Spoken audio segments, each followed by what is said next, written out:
So we have the need for a more concerted NATO effort regarding the North Atlantic, and we need regional commands, and we need, in fact, to reorganize the entire maritime command structure of NATO. So what better speaker than Vice Admiral Clive Johnstone, someone I happen to have known for some time. It's a great pleasure, therefore, to be introducing him. NATO's Principal Maritime Advisor and Operational Commander of NATO's Standing Naval Forces. Admiral, it's a great pleasure. And I need to do it now. Great.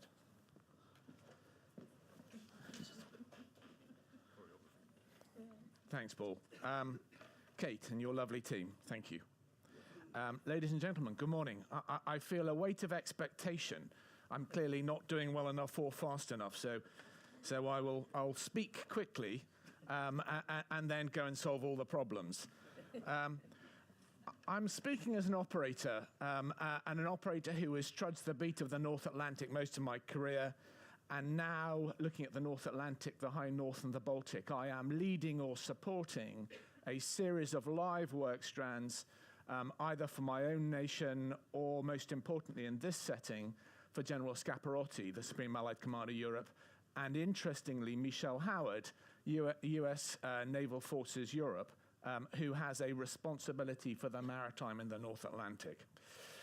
I'm going to try to keep under the hour, but if I sound urgent, if there is energy in my voice, I do proudly stand as a salesman. I stand as a salesman for NATO. We've talked in slightly uncertain terms about NATO, and I hope I will convince you that after a very low standing, NATO has woken up and is improving and is generating, I think, faster than any time in its history. I will also stand as a salesman for the maritime. I have to say, James, yesterday morning spoke about EFP in a very land-centric way, and I think that was unfortunate. There are many levers to policymakers. There are very many levers to governments and decision makers, and the maritime is one of them, and we forget it at our cost. And finally, I am an absolute zealot about innovation, a zealot about improvement. And I'm afraid I'm a deep cynic about those who tell me about improvement in 2035. That's bunk. We will improve like an elite sports team or a small startup today and tomorrow. And we will do it the next day, and we will do it the next day. Innovation is a trudge that happens every moment of every day. But I've got three very clear and bold messages. The first is, I run a NATO command, but I am your commander. I think we have got lost in NATO in the past of thinking of NATO as a monolith, a huge structure that existed for itself. I absolutely don't. I'm going this afternoon to go and talk to your defence minister to get her to give me her demands and requirements so I can deliver them. I work for Norway just as I work for UK or US, whoever.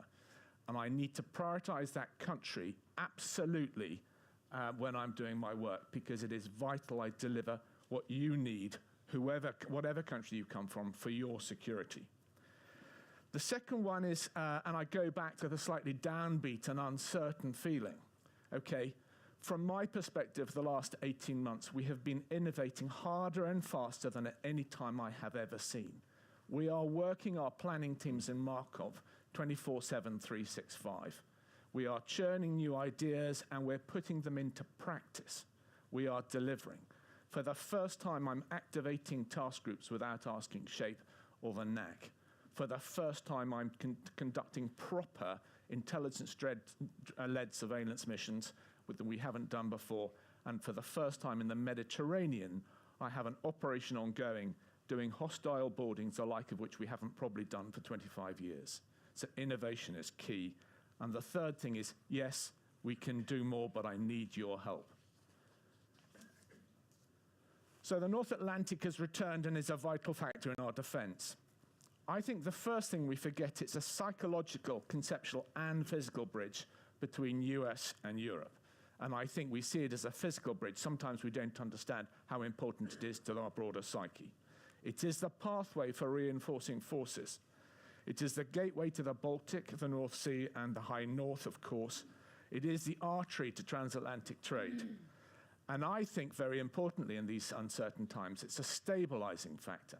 It gives our populations a comfort zone, and therefore we need to protect it and maintain the strategic advantage.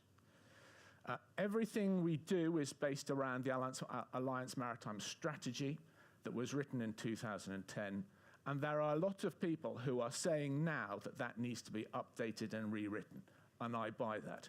But just go back to my innovation point. If we go into a massive rewrite, that will take us 5 years. If we innovate day on day, nation by nation, we can move quickly. And I want to move quickly. So AMS is important, and we do need to do it. But may I draw your attention to the functional review that NATO is undertaking? I think the more important thing is to understand how we squeeze flexibility out of a stifled NATO structure. It's the manning, it's the tasking, it's the freedom of decisions. And I think if we can get 20% more freedoms, I can become 50% more capable.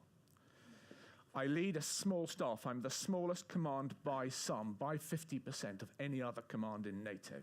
I have 300 guys and girls, but I like to feel we're lean, hungry, and agile. We feel the fear.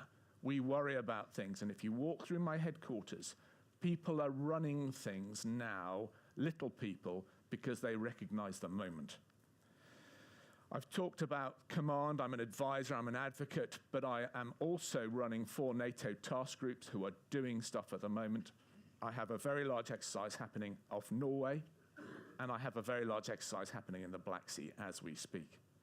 I'm also doing Operation Sea Guardian, this surveillance mission sat just north of Egypt, tracking terrorist material moving out of one country and into Libya.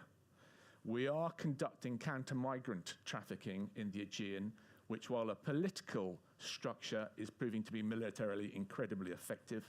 I am working with Operation Sophia in the central Mediterranean, providing Admiral Enrico Credentino's support and logistics supply, and giving him the security boundary so he can concentrate on other things. We're working in the Black Sea, we're working in the Baltic, and we're starting to think very seriously about the High North. We are in an improvement game. So we started, and I joke that every seagull that flies over the northern waters is a Russian nuclear seagull. The reason it's a Russian nuclear seagull is I need to find ink spots, ideas to force people to wake up and think. And I will use every single example I can to get better. So when the first Kilo-class submarine sailed through on its way to the Black Sea, we watched it with great interest and sat back. Now, every single Russian movement or any other movement of a contact of interest that it interests us, we track, either directly with a task group following it down, or with the most sophisticated surveillance mechanism I've ever seen operating, country to country, task force to task force. And you need to know how much that has improved over time. We've had to wake up old competencies. I tell you what, the baseline was terrible. We've had to train new people. I don't have a training team, so I'm struggling training people. I don't have people arriving with the competencies I need, but we are investing incredibly heavily on that. And I've changed the team to think like a small business or an elite sports team. I'm an elite sports coach. And so therefore we need to think differently. We need to think about winning, not taking part. So we're relearning. Are we any good? We're getting better. We're certainly 100% better than we were, but we've got 500% to go. We've found self-confidence, and that's good. We found partnership. That's great. That's really important. We recognize we need to have hub and spoke mechanisms to use other headquarters who are better than us in certain areas, and so we're working on that. And I think the 2 most tangible manifestations will be the High North and the Black Sea, because I think that's where we need them. We then need to use the examples that are coming up over the next 2 years to force this change, to capture policymakers so that they understand the journey we're on. We must make the deployment to the Baltics have an air and maritime dimension. We've got to drive that into a holistic plan. That is very much what General Scaparotti is doing at the moment.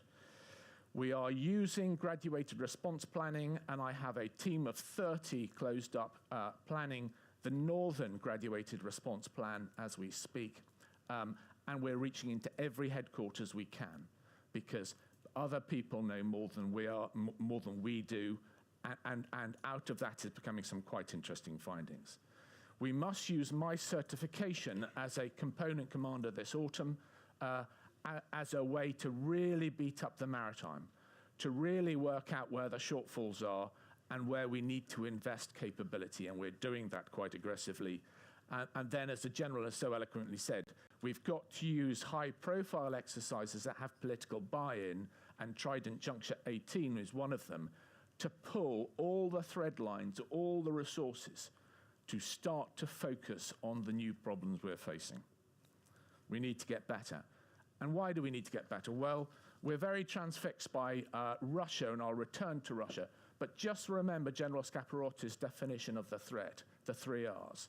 I'll leave Russia out for a moment, but we are seeing, with Raqqa and Mosul being squeezed, a movement of bad guys down into the central belt of Africa, where there is free space, there is very little control, and I worry that the North African littoral will become a challenging space to operate very quickly, and we're already seeing that in Libya.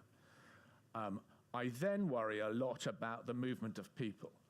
If a lot of bad things align all at the same time, then I think we will look at migration that we see now as a starter for migration we'll see in the future.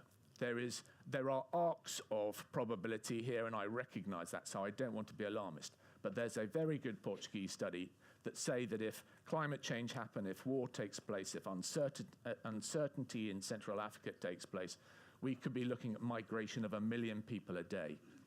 1 million people a day. Okay, that is different, and that is an existential threat to what we believe in.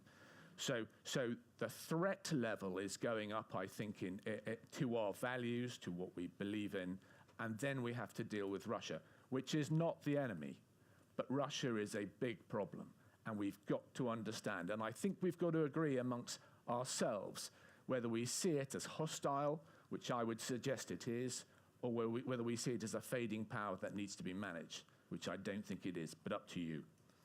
The General has covered all the issues, but let me tell you sort of what we're doing about it, and I'd like to use one vignette, one area I'm worried about, and then how we're trying to make things better, and then I'll close. The Kuznetsov carrier battle group was not a massive movement of terrifying power. She had to slow down to 2 knots to change her shaft line. She couldn't get the aircraft off the deck because they have no proper air ops command facility on the aircraft carrier. We recognized that. But it was the biggest sovereign movement of maritime power for about 10 years, and it came through our backyard. Okay, and it came with other capability that we were worried about. Okay, so the Kuznetsov was met by UK and Norwegian assets. It then fell under my command, and we tracked it all the way into the Eastern Mediterranean. And in doing so, we learnt more about profiles, what it was selling, because it put everything it was selling on the flight deck to make it very clear to us what they were doing. We understood movement, we understood C2, and we understood a range of other things that we hadn't understood before. And we also, because of some very good work by some very, very good ship's captains, slightly ignoring my rules of behavior, we started to understand the relationship of a strike platform off Aleppo and the relationship with Aleppo itself.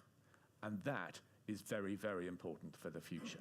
So the Kuznetsov, was it a threat? Well, it was a bloody good piece of messaging. It was a really interesting piece of deployment and fragility.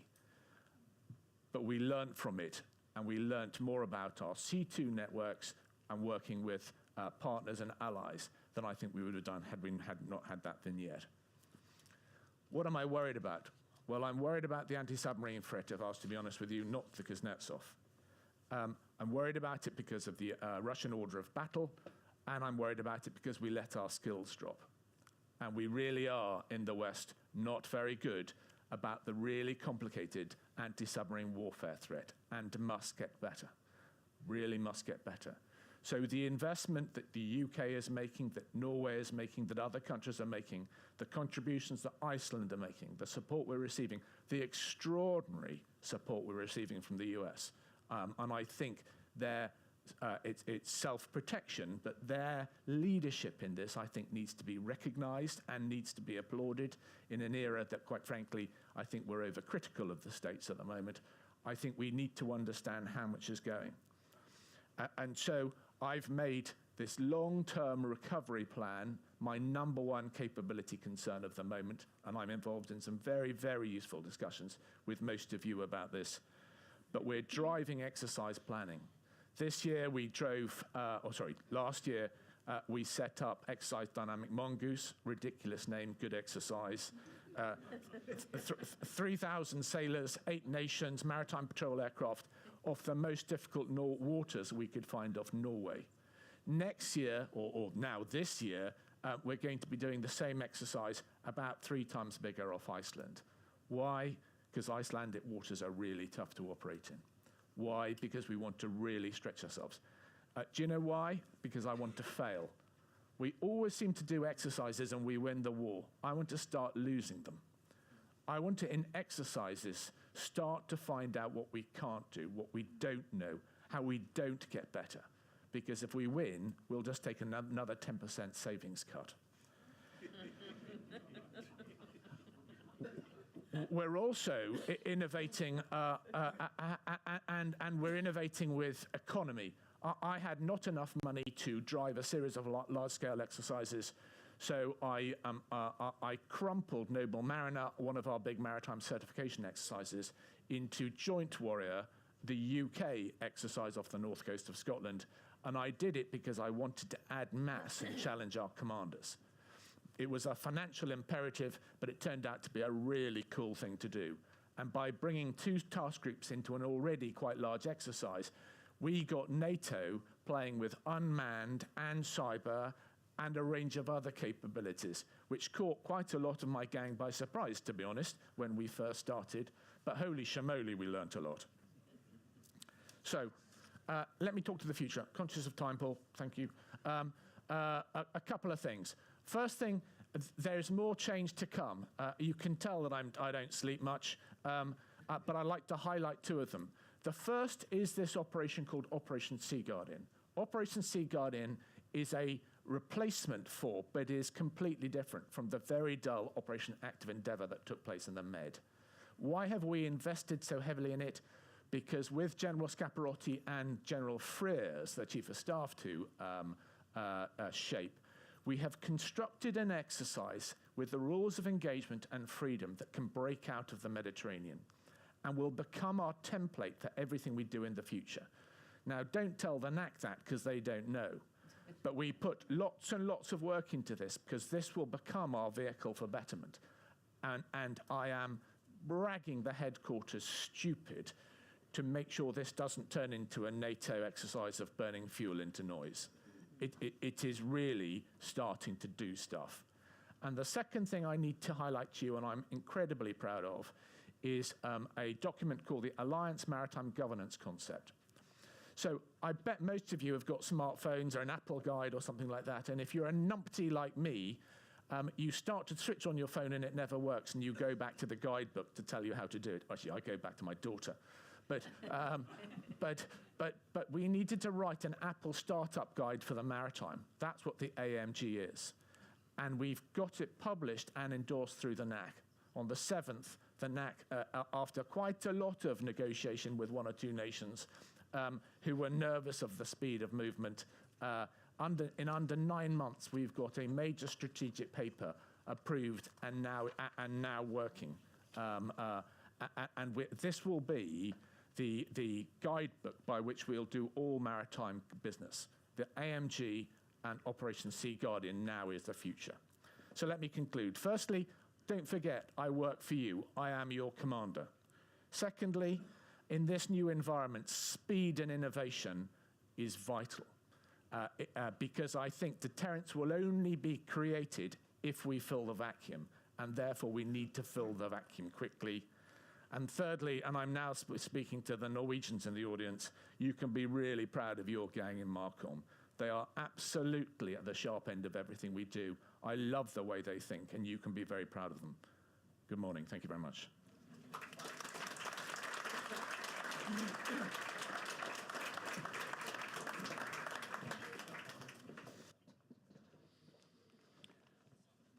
Admiral, thank you very much indeed. Well, that was bracing, wasn't it, ladies and gentlemen?